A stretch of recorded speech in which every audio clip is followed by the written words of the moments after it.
The first story. I saw hell. Not believing in otherworldly forces, parallel worlds, or the supernatural is similar to atheism.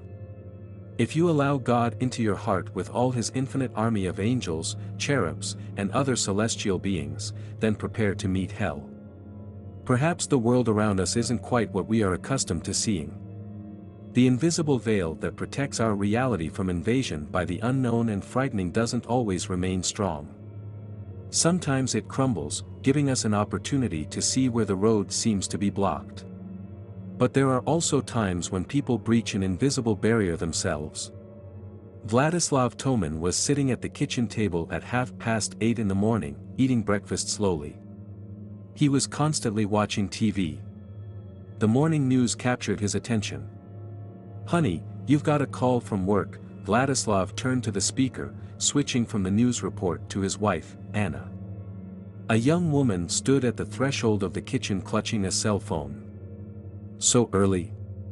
Toman was surprised, rising from his chair. Professor Korobov had never interrupted him during breakfast before, considering that he would already be at work in less than an hour. He took the phone from Anna's hand, but before answering the call, he kissed his wife and said, "A wonderful breakfast, the best in my life. Is that how you apologize? Is there a reason for that?" Anna only smiled in response, but did not answer anything, and went to the bedroom. Vladislav watched her leave, his eyebrows drawn together. Was yesterday's minor incident at the party still fresh in Anna's mind? Yes, there had been a small fight in front of their friends, maybe he had even been a little rude. And after that, when they returned to their apartment, things were as before, with no hint of a quarrel. "I'm listening, Dr. Korobov," he said, glancing at the closed bedroom door. Half an hour later, Toman arrived at the Institute for the Study of Sleep, which he had been working at for the past 5 years. Headed by Professor Nikolai Grigorievich Korobov, the institution had seen Toman spend nights in laboratories, monitoring patients without pause, and his work had progressed at an incredible pace. But what Korobov had stumbled upon 6 months earlier did not quite fit in his head. Even after Toman was privy to the details of the experiment, he could not fully believe what had happened. His curiosity, however, outweighed any possible arguments about the dangers that might arise from a series of unethical experiments, for which Toman had signed relevant documents. It all started on the day when Korobov began to seriously study the phenomenon of sleep paralysis, also known as sleep disorder. Having gathered a group of people with this neuropsychiatric condition, Nikolai Grigorievich conducted several studies on them. As it turned out, all of the subjects showed similar symptoms. Before even entering the sleep clinic, 5 patients described similar experiences where mystical visions were accompanied by sound hallucinations. "At first, you see a normal dream that happens when you fall asleep," Vladimir said, sitting in a comfortable office chair. His experiences began 7 years ago, after a family tragedy struck his young family. But then everything changes. It becomes abnormal even for sleeping. Korobov looked closely at the patient as he asked, "Can you explain what's happening?" The dream became much clearer, although people's dreams are usually hazy and vague, just like memories. In an instant, the colors became brighter, and the outlines of objects and things were almost sharp. The belief that this was reality was so strongly strengthened in my subconscious that I believed in waking up, and after that, I felt it approaching. Vladimir fell silent, trying to find the right words. He did not look like a frightened person trying to overcome a terrifying phobia. In fact, few people suffering from sleep paralysis can describe in words all they see. "How does it feel for you?" Toman asked. "I just knew that it was him. A person or creature. Tall, dark, with no face. He was walking down the hallway to my room, and I couldn't move. My entire body felt like it was filled with lead, and it was impossible to even look down. It seemed that even my eyes were paralyzed. There was a whistling sound in my ears that was getting louder with every second. The man was approaching, but I didn't see him, because he was outside the area of my vision. However, I clearly understood that he was there, near the bed. Very close. What happened then? Vladimir looked at Korobov with a calm gaze, as if he was telling an entirely natural story. I'm trying to scream, he said, to wake myself up. Toman had heard these stories many times when making video and audio recordings for the archives. Having collected a rather rich collection of descriptions of sleep paralysis, he noticed similarities, which sometimes were diluted by different points of interest for researchers. This morning, Korobov was seated in his office waiting for an assistant. When Toman arrived, Nikolai Grigorievich immediately rose from his chair. It's good that you arrived so soon, the man said, shaking Vladislav's hand. Together, they left the office and headed towards the laboratory. One of the patients had made contact with the ghost the previous night. Toman's eyebrows furrowed. This news wasn't new. They'd heard it more than once from patients who suffered from sleep paralysis and reported attempts to communicate with an unknown spirit. A shadow materialized before them, or perhaps a mass of dark smoke that resembled the outline of a person. There was no specific feature in the face or body that could be identified. Only a shadowy form, from which occasionally came a sound similar to a human whisper. What attracted you this time, Nikolai Grigorievich? Toman asked, without sharing the professor's enthusiasm. They entered the laboratory, which was empty except for 3 beds. Beside each bed was a device for measuring pulse rate. I know how we can establish contact with the person our patients see during sleep paralysis. Can't it be? Toman replied, not believing Korobov's words. It was completely impossible. Any visions their patients have are nothing more than the results of their own brain activity, caused by stress or overwork. Symptoms of developing schizophrenia are much less common. To an outsider, seeing what is happening inside the mind of a person with sleep paralysis is like entering a dream, Korobov grinned at Toman, his eyes lighting up with undisguised excitement, as if his years of research had finally paid off. That's right, a dreamlike experience, he confirmed Vladislav's words, inviting the man to sit down on a chair next to his computer monitor. Today, we will do something incredible, said Korobov, turning on a recording of their longtime patient, Vladimir, sleeping in one of the institute's rooms. Using a technique known as controlled sleep, we will enter the mind of our patient when he is in a state of paralysis. This will allow you, the observer, to witness what is happening at the height of his activity. At that moment, Professor Korobov's eyes shone with fire. He was staring at the monitor where the sleeping man appeared to be in relative calm, but the sensors connected to his body were detecting strong irregularities. The man was having a nightmare from which he could not wake for a long time. Toman, after hearing Korobov's ideas, fell silent for a while. He had grown accustomed to the professor's unusual theories, but they did not concern him greatly. Sometimes, they even entertained him, until they started to affect him. For a long time, Toman had been practicing controlled dreaming, having achieved good results. He had constructed dreams many times, directing events that occurred. But he had never entered someone else's mind, although he knew that such an activity took place. Okay, Toman eventually replied, stepping away from the screen. I'll attempt to enter Vladimir's dreams, but how do we synchronize this with sleep paralysis? Korobov pointed to the screen again. This week, our patient was able to enter this state 3 times. Of course, we had to work hard beforehand, but if we sufficiently excite his psyche with negative emotions and overwork him until the desired state is reached, then paralysis will occur within the first minutes of sleep. Toman folded his arms across his chest, watching the sleeping man. Without showing any signs of nightmares, the man continued to lie peacefully in bed. Toman couldn't imagine the conditions the patient experienced when reality was replaced with a dream, leaving them defenseless in the face of a powerful nightmare. Before plunging into Vladimir's nightmare, Toman repeatedly practiced the controlled sleep technique. Having once learned how to be aware of himself while dreaming, the man would practice controlled dreams once a week, outside of the experiments. These trips had become commonplace for him, and they were accompanied by an extremely positive emotional experience. The freedom and lightness he experienced could not be compared to anything else. The man was unable to explain his feelings, and he never shared them with Anna or Professor Korobov. Enjoying astral travel on his own, Toman realized that he had successfully advanced in his practice.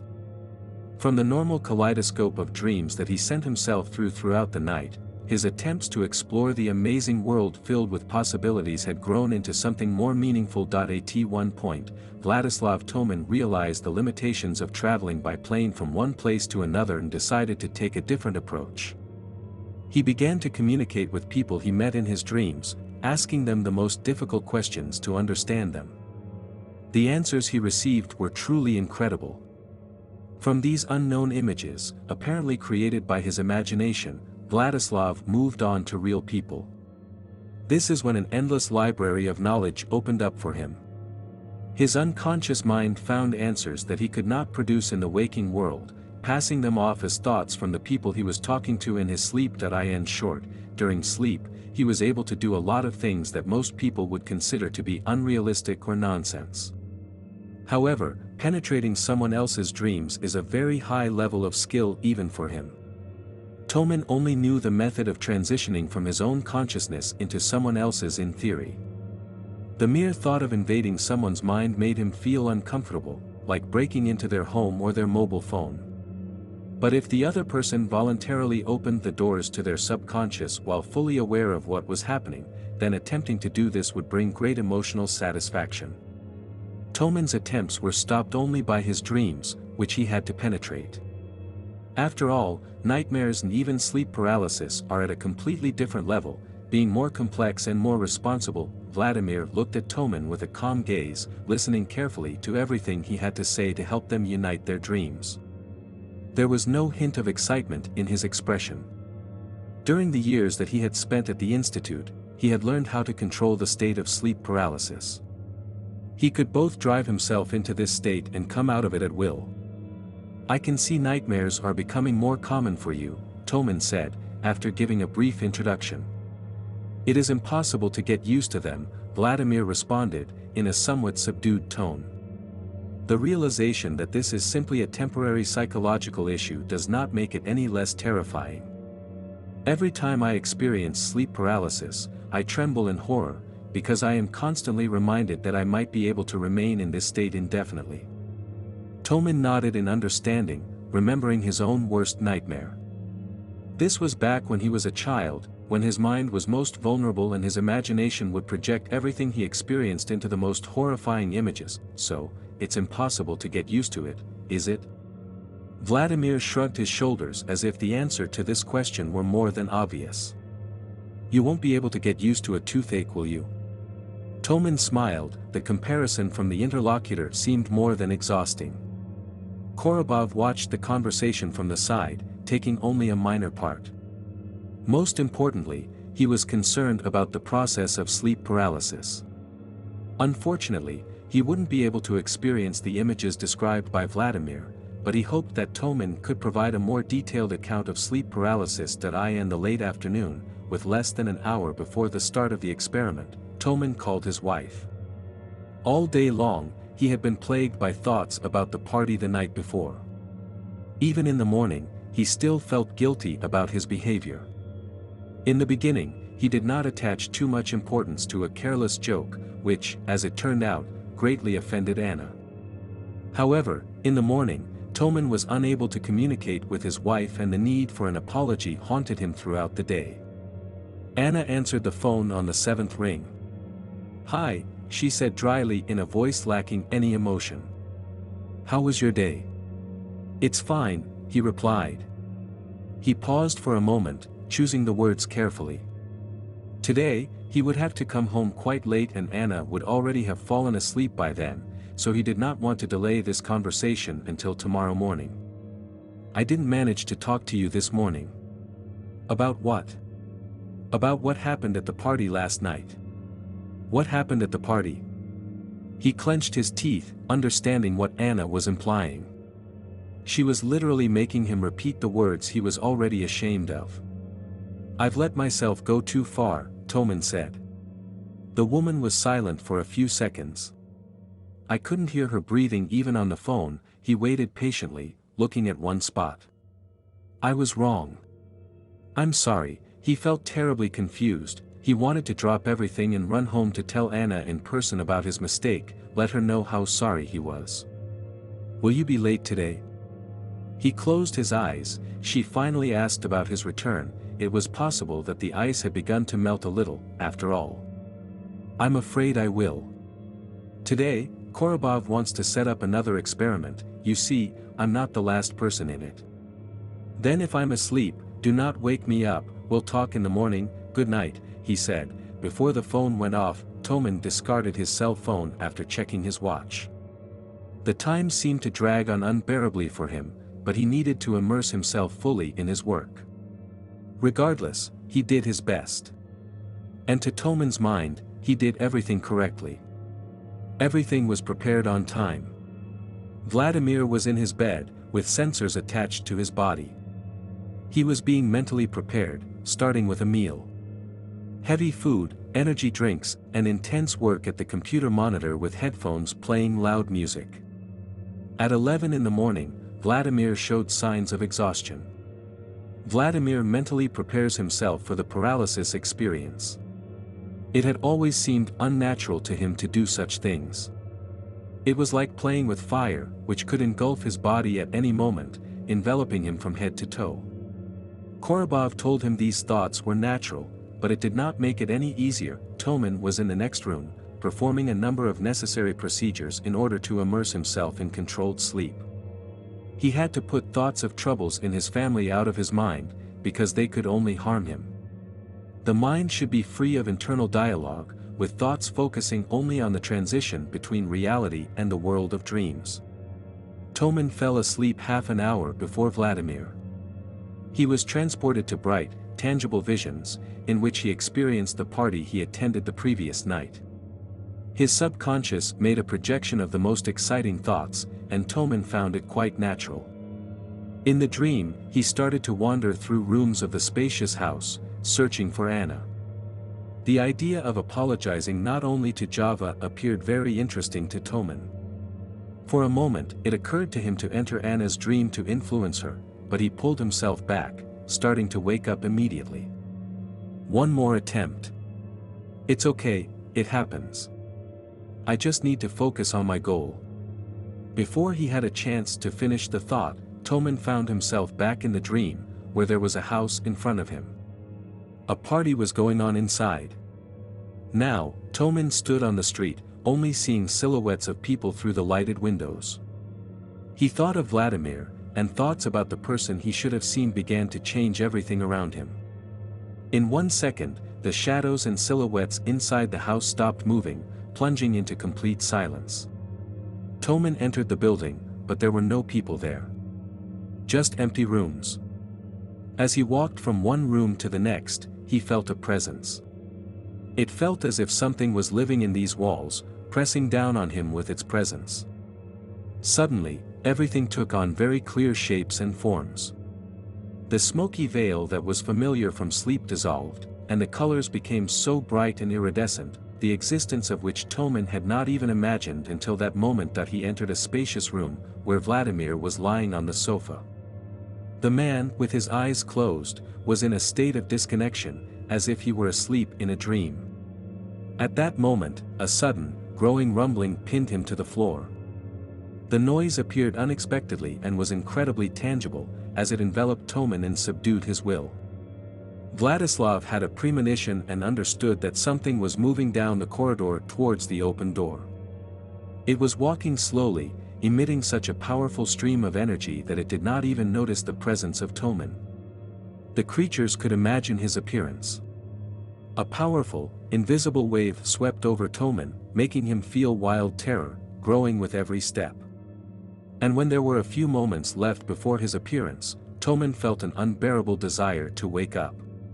His body, as well as his mind, were subordinated to an unknown, but at the same time familiar force. He turned his gaze to Vladimir, seeing only horror in the face of the man lying there. The entity stopped behind Toman's back, being a few moments away from the edge of peripheral vision. She froze so close that her endless, black energy was palpable. "We need to wake up. Wake up urgently," Panic notes filled all thoughts at lightning speed, pushing the possibility of rational thinking into the background. Toman suddenly turned into a frightened child, doomed to complete inaction by the fear that bound his body. "Wake up, I want to wake up." He looked at Vladimir again, but saw how the man's body was covered with black spots that covered every cell of the body. It looked so realistic that Toman forgot where he was. Now he was not aware of himself in a dream, the world around him was real, and it was impossible even to doubt his true existence. Toman tried to scream, but his vocal cords were blocked.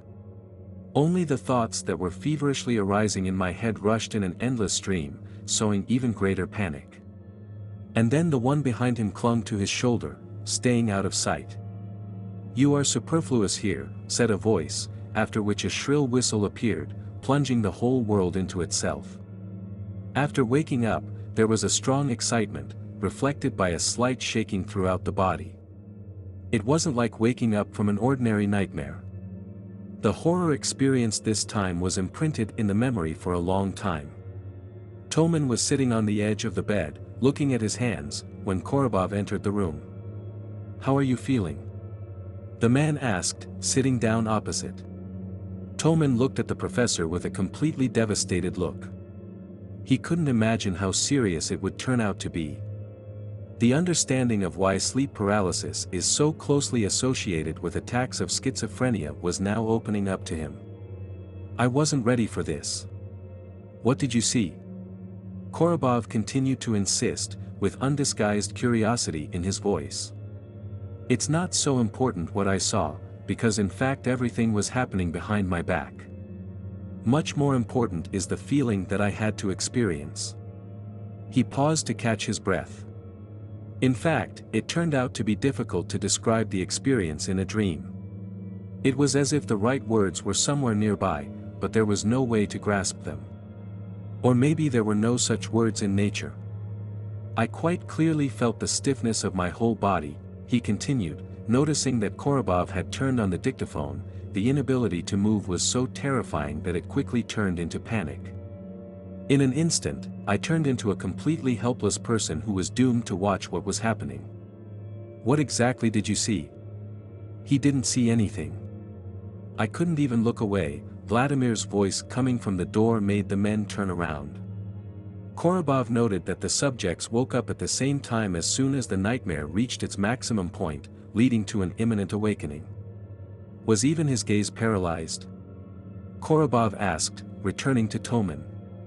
He nodded, remembering how he had made desperate attempts to look to the side, where there was something spreading terror.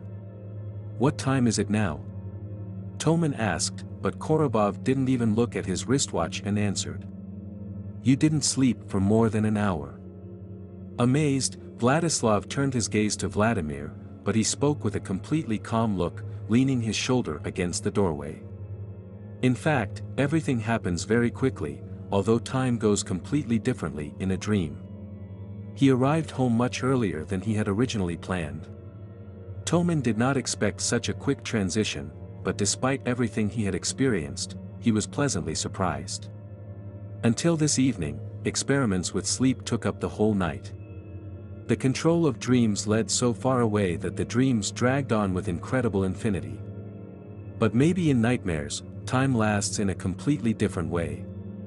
They quickly hit the weakest points, turning everything upside down, making you tremble, feeling vulnerable exactly until the realization of your own helplessness led you to think about the improbability of what was happening. It was this that pulled the subconscious into reality, like a lifeline, taking it far away from the abyss of chaos.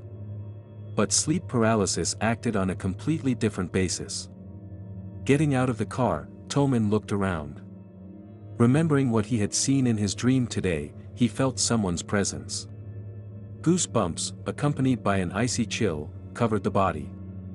He focused his gaze on a dark alley, where the darkness was thickening especially strongly, completely cut off from the light of the night lanterns.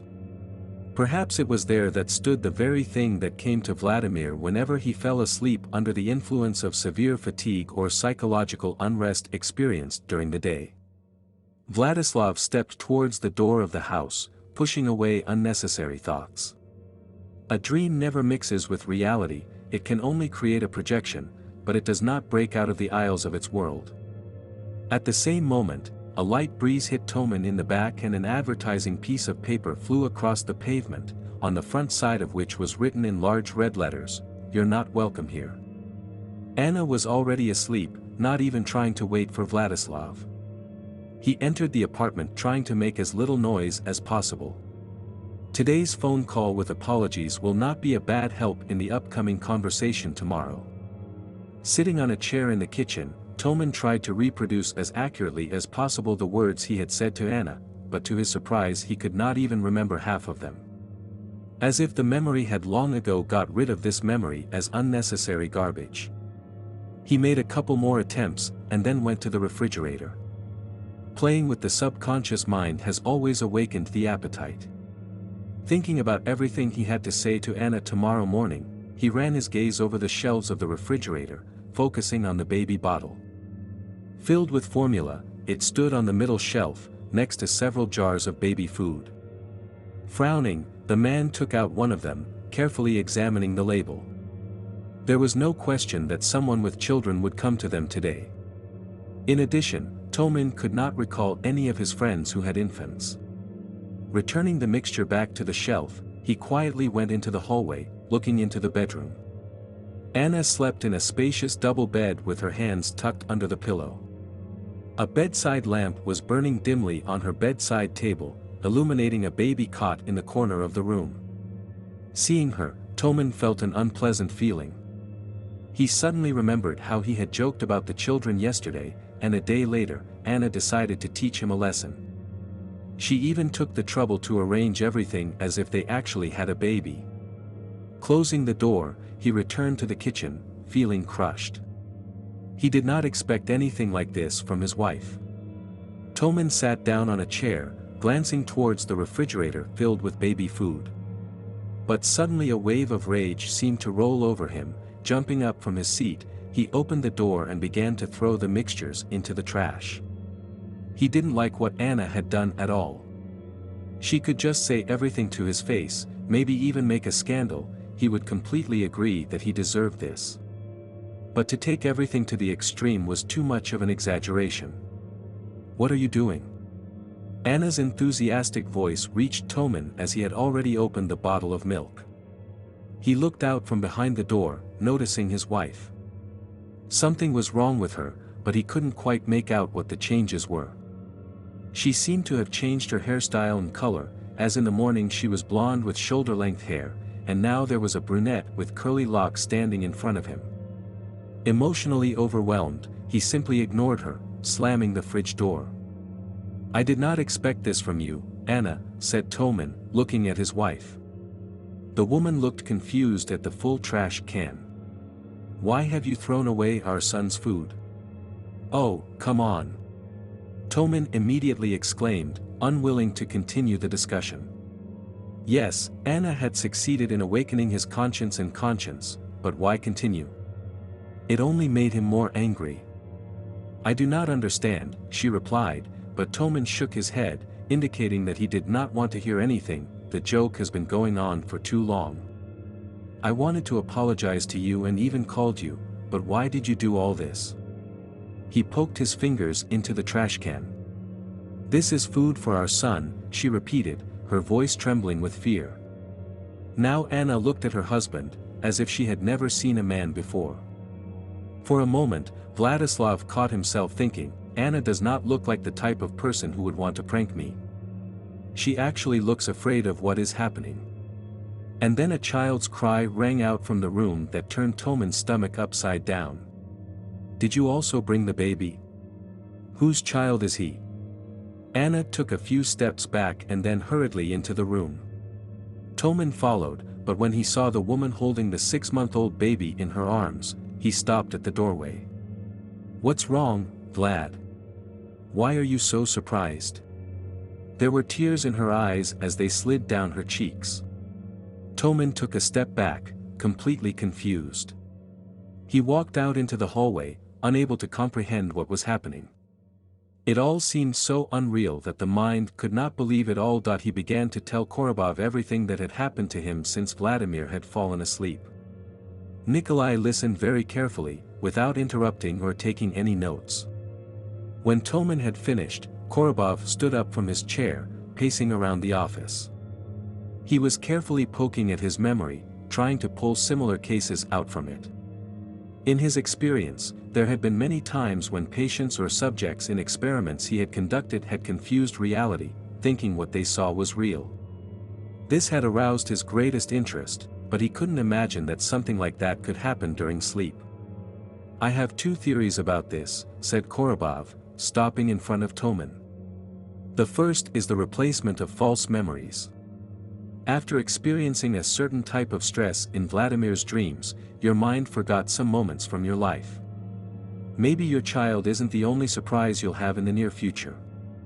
"But how could you forget the birth of your own child?" Toman wondered, looking at Korobov. "People do forget their names, birthdays, and places of origin.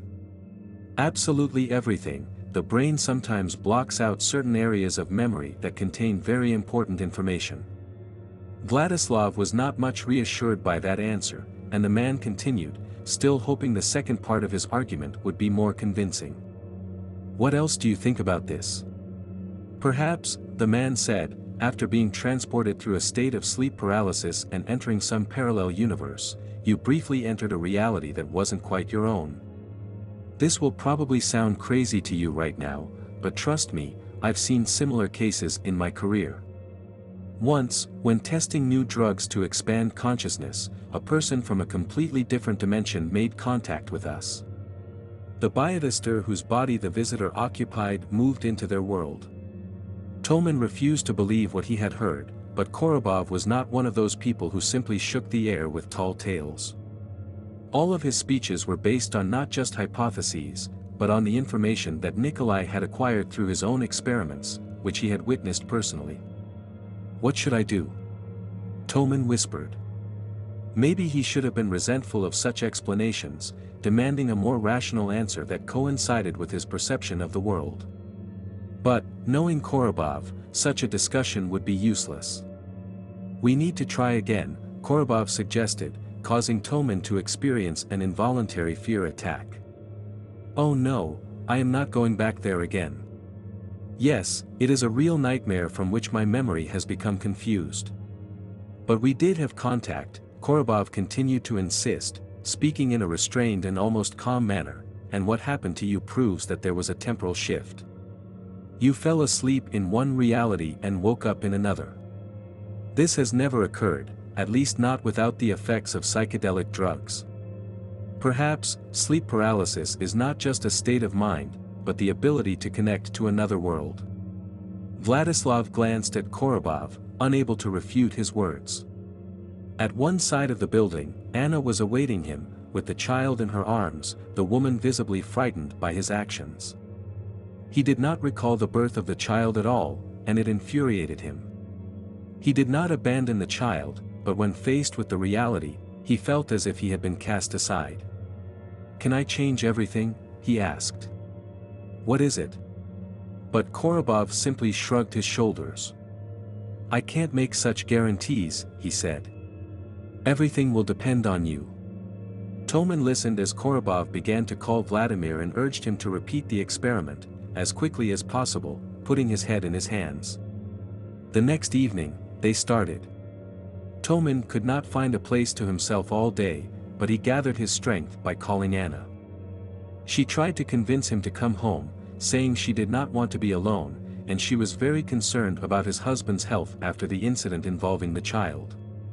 Toman promised he would return to her as soon as possible and had to lie about some fictitious side effects that supposedly caused his brain not to fully recover after the experiment.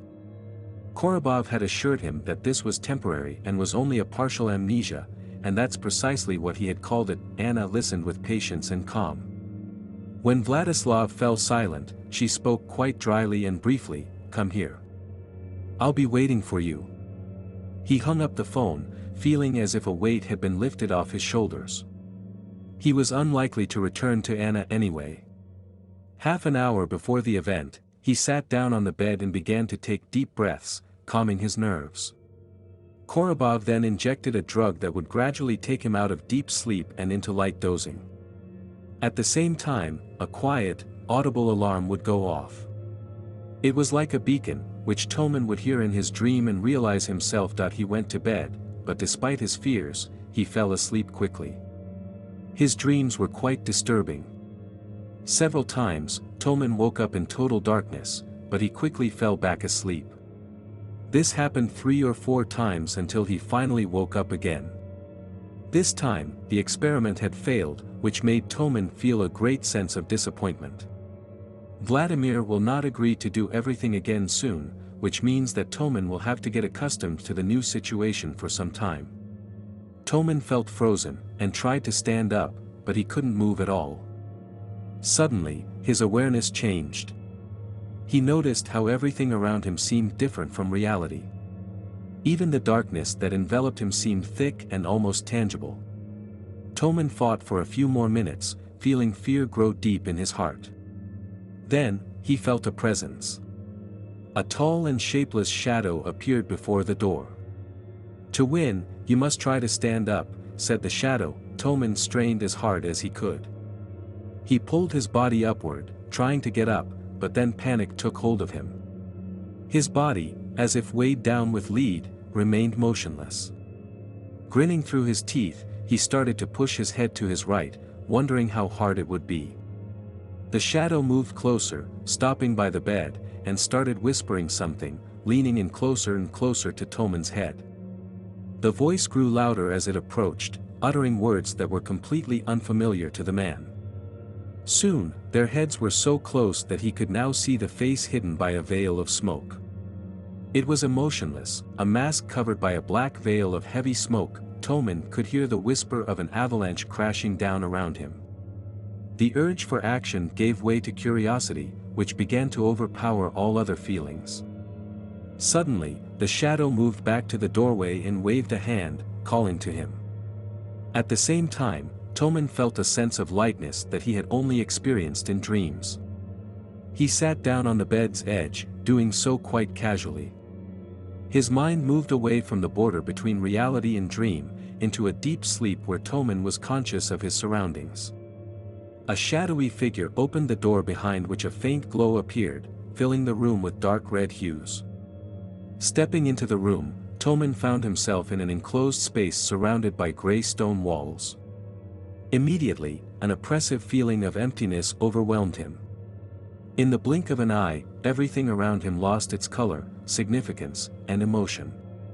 Despair, mixed with despair, consumed him, leaving nothing behind. That he looked back and saw small creatures crawling along the walls. About the size of a pack of cigarettes, they were languid, red, gray, or maroon. They moved like spiders, gliding along the walls with dark eyes that stared at the unwelcome guest. Their tiny horns gleamed in the dim light, revealing how sharp they were. "Is that what you wanted to see?" a strange voice echoed through his mind. "Having appeared unbidden, are you prepared to continue this way?" The shadow stood far ahead like a patient guide waiting for the tourist to admire the local architecture. Tom followed her cautiously, peering around. After walking for some distance through the passageway, he emerged into a vast space where neither horizon nor clouds could be seen. Vladislav stood still, gazing ahead. The shadow vanished into thin air like smoke, disappearing as if it had been consumed, but the man knew that she had accomplished her task. They looked at Toman as if he were a rabbit who had been subjected to scientific experiments. A bit of curiosity, doubt, and indifference can be seen in their eyes. As a response, he looks at the people in white coats, experiencing a nervous state. Toman feels very annoyed because he does not understand why he is here in a psychiatric clinic and why he has to tell his dreams again and again. For several days in a row, Toman has not been able to sleep properly. Drugs are injected into him, after which he falls asleep without dreaming, and during the day, he is subjected to systematic interviews. "Have you seen hell again?" the man in white asks, pausing and checking his notes. Toman looks at him with hatred. When he fell asleep at the Korobov Institute, Toman did not realize how different reality could be this time. "I just had a dream," Toman replies, but the man corrects him, "Controlled sleep, as you say." "That's right. So, it was all just a dream." Of course he meant the dream. But judging by the intense gaze, it seemed like he misunderstood something. After waking up, Toman couldn't tell what day it was. They didn't even let him see Anna. And they kept denying everything he said. He hesitated, not sure what to say. "Last time, you said you saw everything for real." The man lowered his gaze to the pages, quoting a passage. "Huge, gray mountains encircled the plain on all sides. In the very center were hills of torn, completely bloodless human bodies." Toman was lost in thought. Yes, that was what he saw. His dream had been more real than anything. In it, Toman had plunged into a nightmare he couldn't even imagine. The words spoken by the psychiatrist brought back memories, bringing Toman back to the present. He was standing at the entrance of the cave once again, looking at the piles of human bodies. It was like a huge biological waste dump. In the very first pile, there were only hands. There were an unimaginably huge number of them, as if all the amputated limbs from the entire history of humanity had been collected here. To get through this nightmare, Toman started walking down the passage between the piles, finding that they were endless. The shadow had disappeared without even trying to follow him, leaving Toman alone in a world he shouldn't be in. He wandered past the ruined, lifeless stumps of bodies, stopping occasionally to catch his breath. Every time the mounds became taller, their contents paralyzing his mind. Instead of arms and legs, now he saw headless, naked bodies stacked in piles. They were devoid of a single drop of blood, yet dense and absolutely clean, not whited out, as if they were still alive. Without lowering his eyes, he walked around the mounds, lost in a maze of closely packed heaps of bodies. Toman did not attempt to run in a desperate search for an escape. Only the knowledge of his situation made him repeat, without stopping, "I'm not wanted here. I'm superfluous here. You were brought here with a panic attack triggered by paranoid hallucinations that you have suffered from over the past few days," said the man in the white coat, finishing reading a quote from Toman's hospital records. "Who brought me here?" "What's going on?" he asked, trying to understand at least a bit of the complex situation he was in. "Your wife called an ambulance, sir." Toman looked at the man in surprise, and the doctor, checking his notes once again, nodded his head. "Yes, you were extremely agitated. We had to sedate you with medications." "Sedate?" The doctor chuckled as he closed his folder with the notes. He stood up from the table and nodded to the nurses standing behind Toman, indicating that the conversation with the patient for the day was over. "What will happen to me?" Toman asked, feeling a panic take hold of him.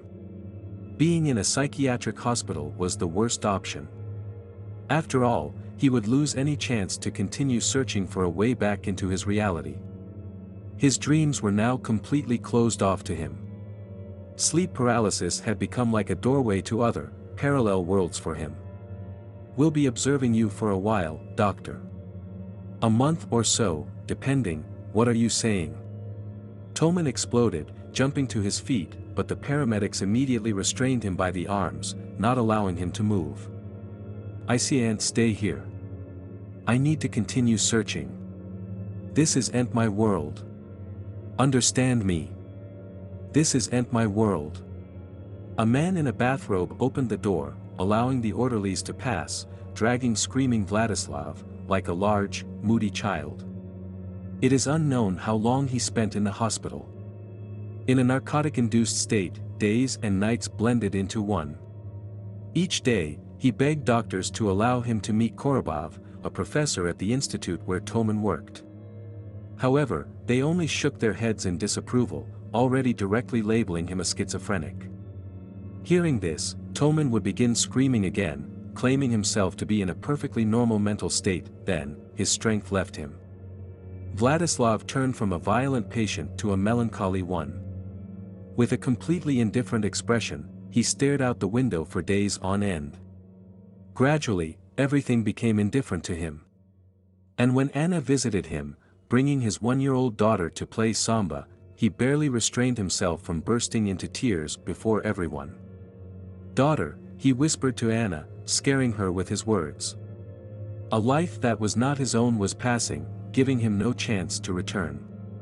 Stuck in a drug prison, he had no dreams, which made his despair grow stronger. "Someday, you will get rid of these obsessions, darling," Anna said, taking the child away. "Please, Anna. Call Professor Korobov for me. Find him." But droplets of tears shone in her eyes, and Toman felt a lump rising in his throat. "I'm sorry, I don't understand what you're saying." Anna led her daughter outside, wiping the tears that streamed down her face. Due to his calm demeanor and reasoned conversations during checkups, he gradually began to receive fewer medications. The doctors expressed their appreciation for the first signs of recovery, and when Toman had a dream again, he realized it was time. Every day, when he went to bed, he practiced controlled sleep and eventually succeeded. Sitting on the side of the bed, Vladislav stared at his palms, counting his fingers, a common technique for awareness in a dream. It was simple, effective, and required skill. His palms were dimly visible, and his entire body felt light. Getting to his feet, Toman walked to the window and looked outside. On the other side of the glass, he could see his house and people in the window. They seemed to be having a great time, enjoying themselves. It was the same party that he had seen Anna at last. The real Anna, from his own reality. The door creaked as someone entered the room, darkness filling the space, thick and tangible. Accompanied by the cries of thousands of tormented souls, it enveloped the room. "I will find a way out," Toman whispered to his grim guide. At the same time, the world around them began to change again, beyond recognition. The second story. Skin Seamstress. My name is Maxim and I have something to share with you that has been troubling me lately. It comes back to me every night in a terrifying nightmare. However, let me start by explaining everything in order. Best regards, Maxim. It all started on a summer day when I was returning home from the store. I met a neighbor, an old man named Johann, who was always smiling and had a wonderful name. We had never spoken to each other before that day, but we greeted each other as neighbors usually do. After we said goodbye, I noticed something unusual about Johann. Just below the ear, almost on the neck, there were deep cuts in a short stripe. I looked more closely and noticed that his earlobe had uneven cuts and even a small black thread sticking out from an almost invisible puncture. To my surprise, Johann noticed these cuts and smiled good-naturedly at me. He explained that he had received these injuries in a fight with a burglar years ago. The burglar had tried to steal some valuable items from Johann's house, but Johann had managed to protect his property. Johann's story touched me deeply, and I felt like I had known him for a long time. I offered to help him take care of the injuries, and he accepted my offer with gratitude. Since then, we have become close friends, and I am grateful for the opportunity to know Johann better. His story reminds me that kindness and compassion can overcome even the most difficult circumstances. There's nothing unusual about me, Maxim. This morning I didn't have a great shave. I still follow the old tradition of using a straight razor for my shave. Well, my hands aren't the same as they used to be. That's why I cut myself this time. The old man's hands were moving back and forth, like a machine gun, but his eyes were telling a different story. It was clear that he was making it up. But I didn't want to listen to his excuses. The next morning, I met with the wonderful grandfather again. We shook hands, and he immediately began to talk about how to properly store ceramics, porcelain, and pottery. Then, abruptly, he turned his monologue towards leather goods and started to talk to me about sewing leather belts correctly. However, I, referring to fictional situations, interrupted his monologue and apologized, about to leave. As we were parting, I was surprised again, as his index and middle fingers had deep lacerations similar to those I had seen behind his ear and on his neck. I did not show that I paid attention to this, but the old man squeezed my hand and, while looking into my eyes with a certain cold gleam and smiling, said, "The most important thing, Maxim, is to remember to take care of your hands and lubricate them with oil." I forcibly removed my hand and, muttering goodbye, hurried home. However, for some unknown reason, I was frightened by his behavior. I understand that some elderly people suffer from dementia as they grow older, but this man had completely lost his mind. However, I did not pay close attention to his words that I forgot to mention that I worked as an installer for one of the internet companies.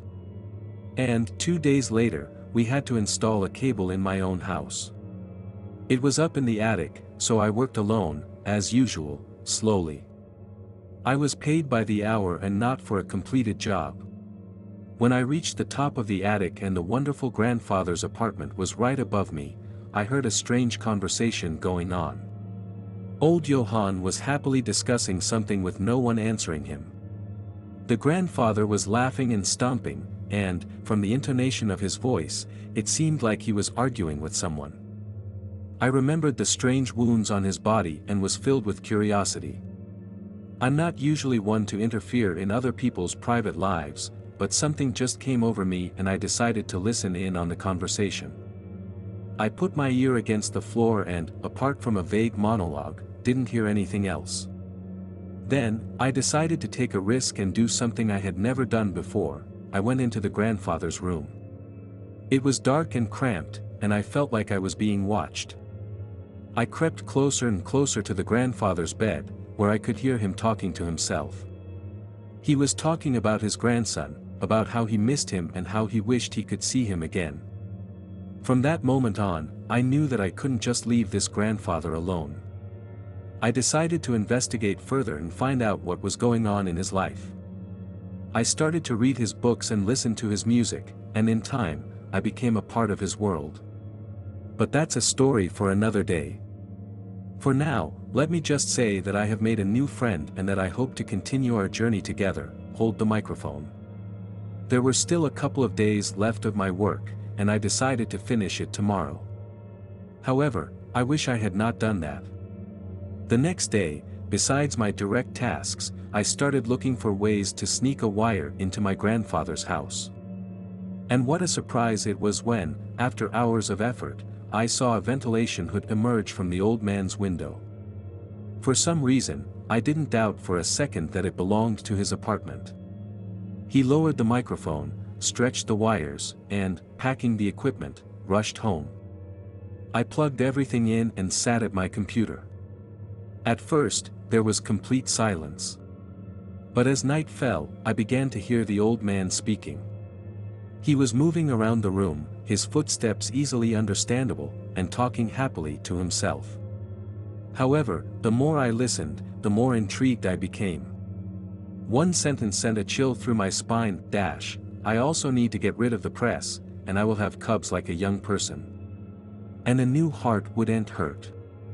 And how am I supposed to dance the quadrille with an old one? Strange Johann was talking cheerfully. For the rest of the evening, he sang a few bad songs, and from his apartment I could hear rustling, soft blows, and other sounds of vigorous activity. I discovered what he was doing later. My unhealthy curiosity completely consumed me, and I couldn't think of a smarter thing to do than put a video camera into the old man's air vents. So he did. On the very first evening, I saw many terrifying things. I witnessed something that turned nightmares into familiar and integral companions for me. During the day, the old man lived an ordinary life. We cooked, cleaned, and watched TV together. I also slept a lot during the day. And at night, his apartment turned into some kind of necropolis. From all the dark corners and hiding places, my grandfather pulled out human remains, including cut-off skin and body parts. I couldn't believe what I was seeing. I thought it was just an elaborate prop, but the body parts were real. Unfortunately, this psycho, at nightfall, tried on clothes made from human skin, similar to the way Ed Gain from the Russian Spilling did. But the most frightening thing was what this person did to themselves. On the first night, I witnessed this individual, alive and in pain, sewing 5 more fingers onto his left hand with black thread. Then he stood in front of a mirror, shook his head affably, and, smiling, said, "Good afternoon. I'm Johann, the best skin seamstress, and now I have 10 fingers." At the same time, the extra fingers were noticeably discolored and not fresh. Then the old man pulled out a mask made from human skin from his closet and, applying some liquid to his face, put it on with difficulty, like a soldier putting on a gas mask. Bowing towards his reflection, he started to say something while gesticulating wildly. It was as if he was making casual conversation. I watched in disbelief. My initial thought was to call the police, but I immediately dismissed the idea. How can I explain my knowledge of the antics of a senile old man? And if the authorities find a camera and microphone inside the ventilation duct, they threaten me with a real prison sentence for violating my privacy, or a fine. I don't have a good understanding of the law, but that punishment is certain. For the rest of the night, the old man sewed a human skin suit onto his hands, something that looked like a t-shirt. He sewed cut cubes of flesh to the skin. When morning came, I cleaned up the mess. He also removed the sewn body parts. It still amazes me that we didn't notice the smell from his apartment. Maybe he was processing bodies in some way.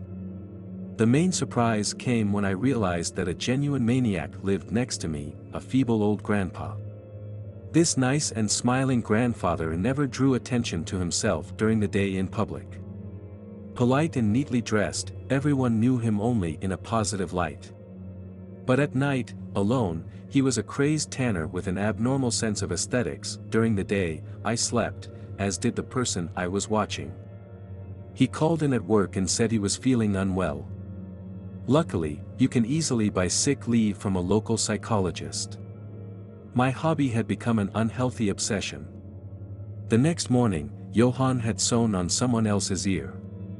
Now, I understood where the scars had come from and why there was a piece of black thread sticking out of the earlobe. The old man pulled out a shoe box from underneath the bed and removed the severed ear from it. Groaning with pain, he started sewing it to his chest and then down below his own ear. The diabolical fantasy lasted for about an hour. Then, he abruptly got up, spread his arms wide and said something like, "There." And, smiling ominously in his reflection, added, "Now I will hear better. I'm now going to hear through my inner ear," and he began to walk around the room and listen. To my surprise, it seemed like he could really understand about the surveillance. The old man was either listening with his ears on his head or his oracles on his chest. When he came to the ventilation grate, I could not stand it and I called the police. However, after listening to my confused monologue, they did not believe me. When they asked for my information, I became nervous and ended the call. Although they had my phone number, nobody called me back. The next night, this elderly man tried on a suit made from human skin. It was a real classic, made from the dermis of a deceased person. I watched this all with frightening awe, and couldn't believe what I was seeing. After that night, I couldn't sleep well the day after. I had nightmares, but I don't exactly remember which ones.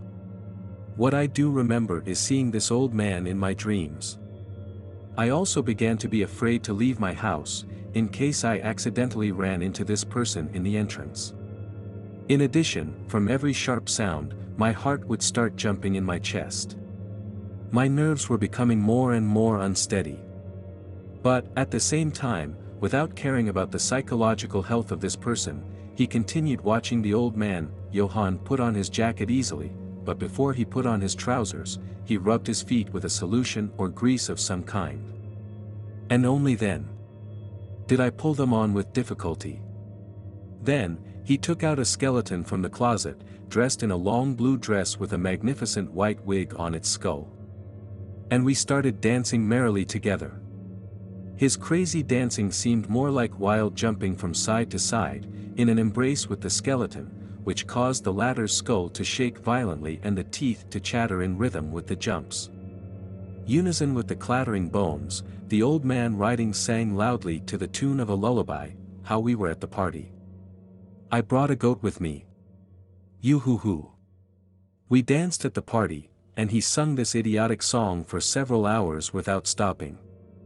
To my surprise, the old man did not get tired, but cheerfully, without stopping, danced around the room like a young argali.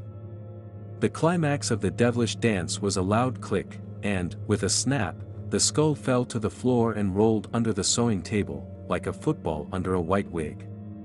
Johann picked up the bone head from under the table and kissed it gently.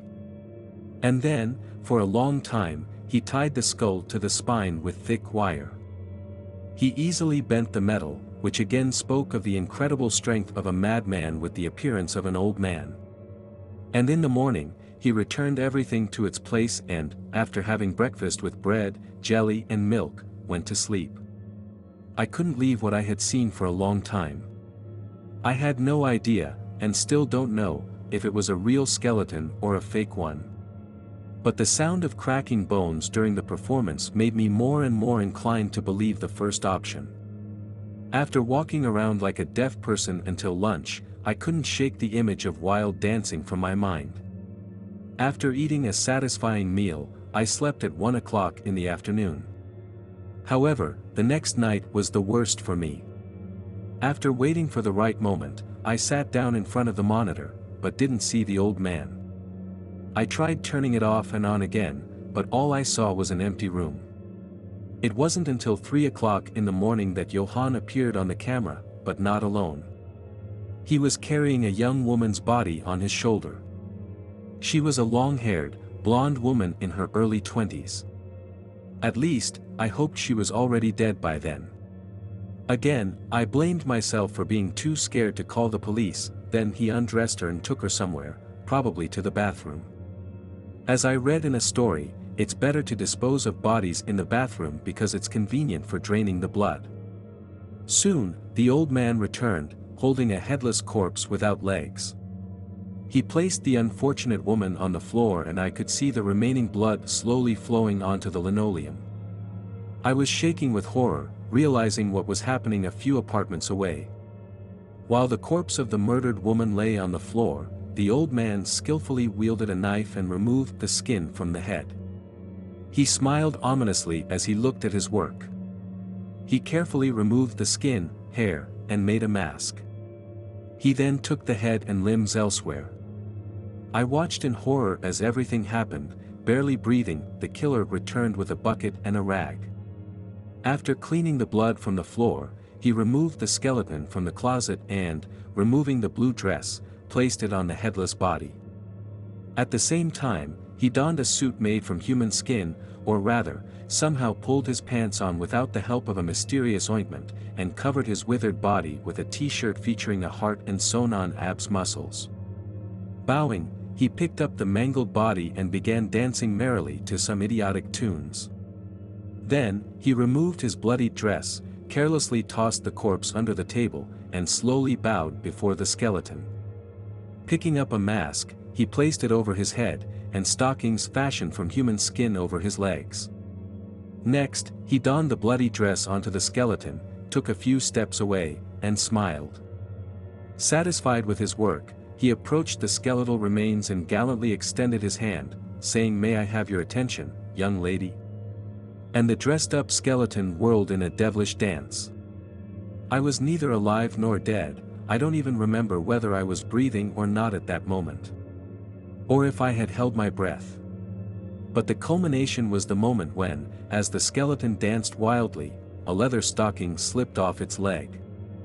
The old man raised his dress, went to another room, and soon returned with a piece of wire in his hand.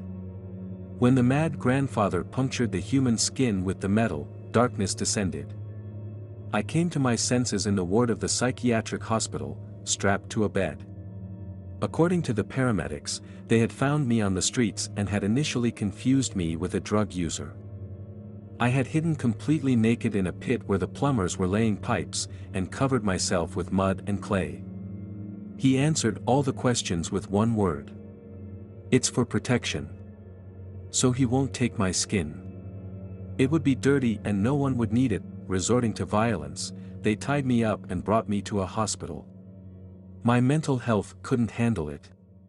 I broke down due to the horror I saw. For several days, I became aggressive towards the staff and tried to escape. This is why they tied me down to the couch, as a particularly aggressive individual. Also, every night, I had tantrums and yelled that an old man was coming for me. Whenever they asked who the old man was, I whispered and said, "The old man is a leather worker." I watched him. And he listens to me with many ears. He dances with dead bodies as well. It is clear that no one believes me. After a few days, I began to come to my senses. The injections they gave me were helpful.